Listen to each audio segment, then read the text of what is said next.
Akimo, MKHA, voilà le cinéma, on est à Meaux, place Henri IV, et tu peux voir là où on a pas mal galéré, où on venait pour se distraire, voilà.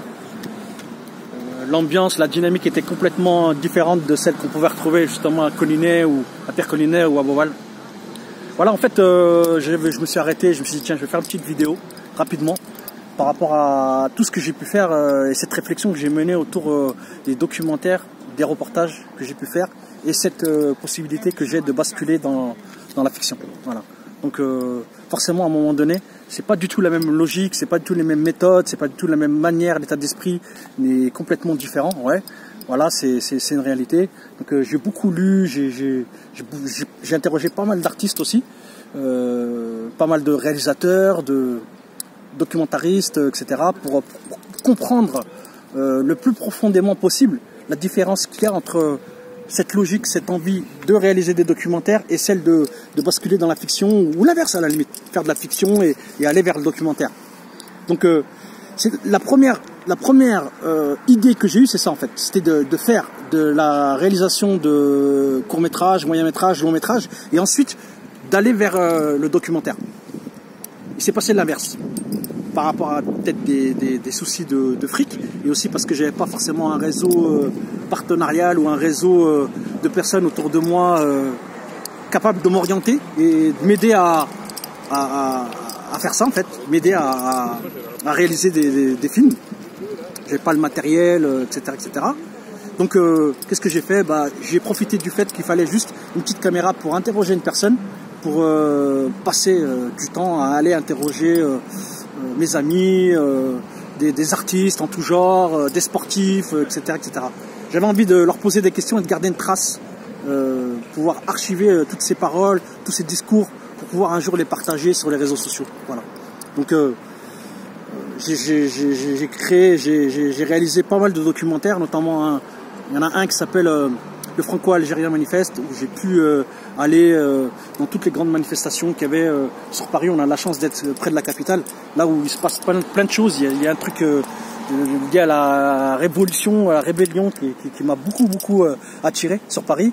Et voilà, j'ai fait plein de trucs par rapport aux sans-papiers, j'ai fait plein de trucs par rapport aux sans-logis, sans-emploi, par rapport à la précarité, par rapport à des manifestations en tout genre.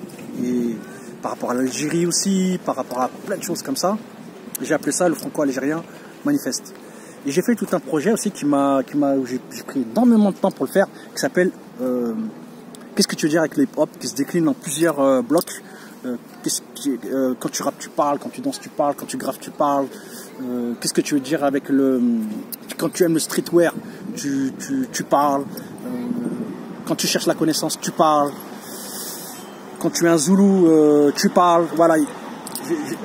J'ai passé énormément de temps, voire j'ai passé des années à faire ce projet-là parce que j'avais envie de garder une trace. Et pour moi, c'était important de passer par le tunnel du hip-hop pour pouvoir à un moment donné réaliser des films. Voilà. En tout cas, c'est ça que j'avais comme logique.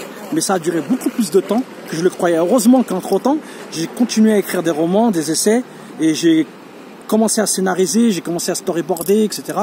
Comme je suis un petit peu peintre, dessinateur, donc j'ai pas eu trop de mal à faire tout ça.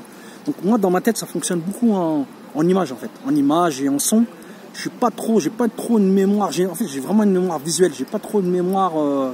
Voilà, j'aime bien travailler avec l'image, autour de l'image, parce que c'est beaucoup plus simple pour moi. C'est vraiment comme ça que moi, je me suis cultivé en fait.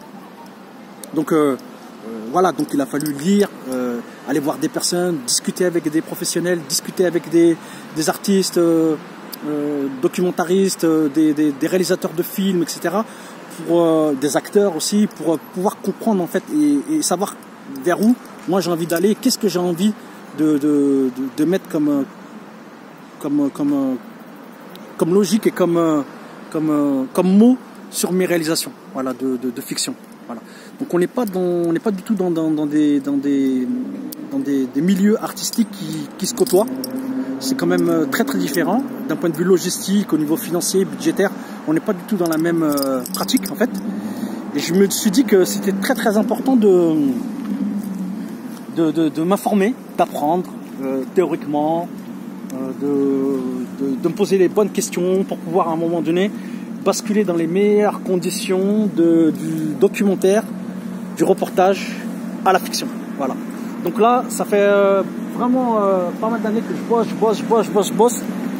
J'ai fait beaucoup d'erreurs aussi dans ma manière de faire des documentaires, dans ma manière de cadrer, etc., mais je pouvais pas faire autrement en fait.